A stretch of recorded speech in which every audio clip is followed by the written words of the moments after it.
अस्सलाम वालेकुम competitive exam aspirants. उम्मीद करता हूँ कि आप लोग ठीक होंगे। आज आपका भाई हाज़िर हुआ है एक नई वीडियो में, और इस वीडियो का टॉपिक है जी कम्पिटिटिव एग्ज़ाम का essay political stability is prerequisite for economic growth discuss. ये जो ऐसे है काफ़ी ज़्यादा इंपॉर्टेंट है और कई बार ऐसे के एग्ज़ाम में आ चुका है, चाहे वो CSS हो या PMS। ठीक है, ये टॉपिक मैंने पास पेपर से लिया है और इस पर ऐसे लिखा है।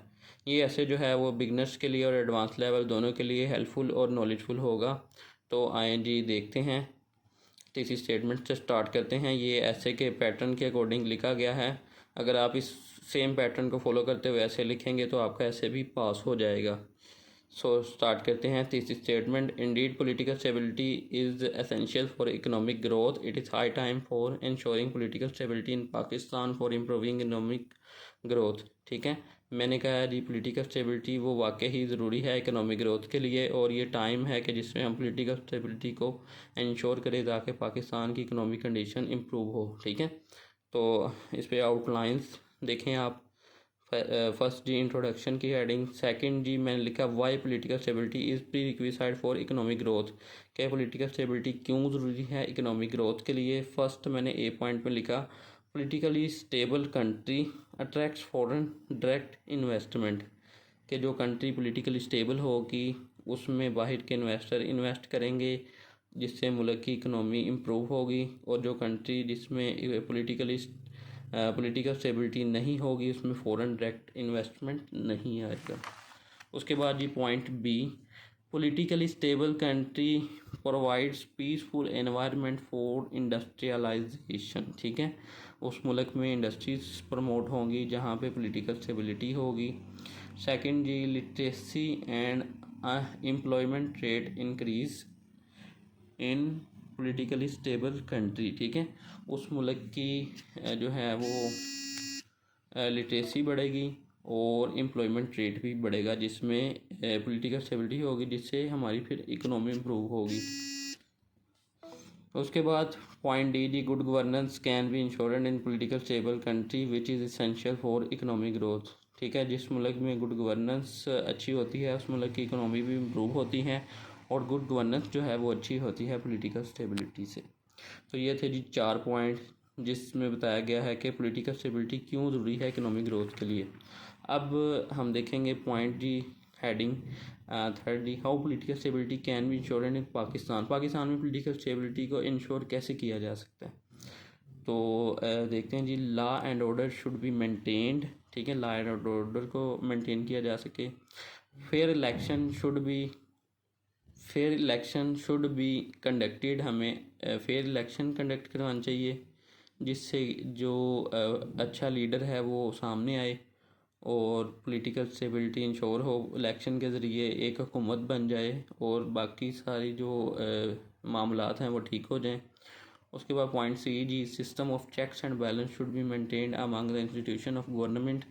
हर इंस्टीट्यूशन जो है वो चाहे जुडिशरी हो, चाहे वो एग्जेक्टिव हो, चाहे वो मिलिट्री हो, इनको अपनी लिमिट के अंदर रहना चाहिए। इन पे चेक्स एंड बैलेंस रखा जाना चाहिए जिस तरह अमेरिकन कॉन्स्टिट्यूशन में है, तो फिर हमारे मुल्क में पॉलिटिकल स्टेबिलिटी रहेगी। उसके बाद जी point D corruption should be curtailed. ठीक है, करप्शन हमारे मुल्क से ख़त्म की जानी चाहिए जिससे हमारे मुल्क में पॉलिटिकल स्टेबिलिटी इंश्योर हो सकती है। उसके बाद जी fourth point how economic growth of Pakistan can be improve. हमने कहा जी इकोनॉमी कैसे पॉलिटिकल स्टेबिलिटी कैसे इम्प्रूव हो सकती है, फिर हमने कहा इकोनॉमिक ग्रोथ कैसे इम्प्रूव की जा सकती है। First point the physical deficit should be converted into physical surplus bye improving tax system. ठीक है, हमारे मुल्क में जो बजट और खर्चे के दरमियान जो फ़र्क है उसको कम किया जा सके, और उस खर्चे और बजट के दरमियान जो फ़र्क है उसको यानी कि इस तरह कन्वर्ट किया जाए कि हमारा फ़ायदा हो, हमें पैसे बचें खर्चा करने के बाद, ना कि हमें कर्ज उठाना पड़े अपने बजट को मैनेज करने के लिए। पॉइंट बी जी effective economic policies should be made and implemented. अच्छी इकोनॉमिक पॉलिसीज़ बनानी चाहिए, ना कि सिर्फ बनानी चाहिए, उनको इम्प्लीमेंट किया जाना चाहिए। पॉइंट सी जी export should be encourage over imports. हमें एक्सपोर्ट जो हैं वो करनी चाहिए, इम्पोर्ट्स को बंद करना चाहिए, गैर ज़रूरी चीज़ों को मंगवाना नहीं चाहिए जिससे हमारे मुल्क की इकोनॉमी पे बर्डन हो। पॉइंट डी जी, government should provide peaceful environment for doing businesses and industrialisation. ठीक है, हमारे मुल्क में गवर्नमेंट को चाहिए कि ऐसे सिस्टम बनाएं, ऐसी पॉलिसीज़ बनाएं जिससे जो न्यू इमर्जिंग बिजनेसेस हैं उनको सपोर्ट मिले, ना कि उन पे टैक्सेस हैवी इम्पोज किए जाएं, और जो भी इंडस्ट्रीज़ बन रही हैं उनको सब्सिडाइज किया जाए कुछ तरीक़ों से, ना कि उनके रास्तों में रुकावटें पैदा की जाएं। तो इससे हमारी इकनॉमी इम्प्रूव हो सकती है। तो ये थी जी 4 पॉइंट इकनॉमी इम्प्रूव करने के लिए। 4 पॉइंट मैंने कहा जी। एंड पे कंक्लूजन का आप देख सकते हैं 4 पॉइंट मैंने दिए जी, पॉलिटिकल स्टेबिलिटी को कैसे इंश्योर किया जा सकता है, और 4 पॉइंट मैंने बताया कि क्यों पॉलिटिकल जो स्टेबिलिटी है वो इकोनॉमिक ग्रोथ के लिए ज़रूरी है। तो ये एक ऐसे है जिसमें बैलेंस पॉइंट लिखे गए हैं 4 4 4। तो ये पीएमएस के लिहाज से एक अच्छा ऐसे है। ये छोटी लेंथ का है, अगर आप सीएसएस के लिए लिखना चाहते हैं तो उसमें थोड़ी सी बड़ी लेंथ कर सकते हैं। तो उम्मीद है कि आप लोगों को ये ऐसे पसंद आया होगा। वीडियो को लाइक करें, चैनल को सब्सक्राइब करें, अपना ख्याल रखें। मज़ीद नई वीडियोस के लिए ट्यून रहें। ओके जी, अल्लाह हाफिज़।